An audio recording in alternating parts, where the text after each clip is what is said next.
বন্ধুরা, পুজো দিতে এসে যে কোনো মন্দিরে যারা একেবারেই নিয়ম পালন করেন না, শুধু ভক্তির পুজো দেন, তারা ভক্তিতেই দিন, তাদের জন্য বলছি না। কিন্তু যারা নর্মালি একটু নিয়ম পালন করতে চান, একেবারে মানে কোনো কিছু না করে নর্মাল নিয়ম, তাদের জন্যে এই কথাটা আমি আজ বলছি। যা যা জোগাড়জান্তি করবার, ঠাকুর ঘরের সমস্ত কিছু কমপ্লিট করে নেবেন।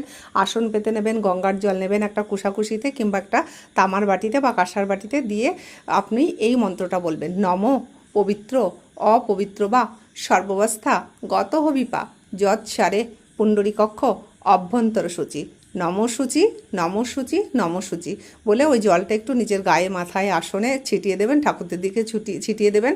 তারপর জোর হাতে বলবেন আপনার যা মনস্কামনা, পুজো শুরু করতে চলেছেন এই কথা বলবেন।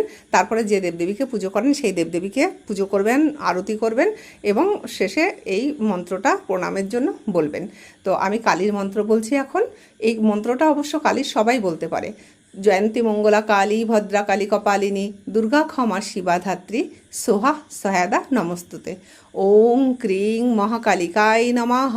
ওং ক্রিং মহাকালিকায় নমঃ। এইভাবে পুজো করতে পারেন। খুব সিম্পল, আমি নিয়মটা আপনাদের বললাম, এবং কালীর মন্ত্র।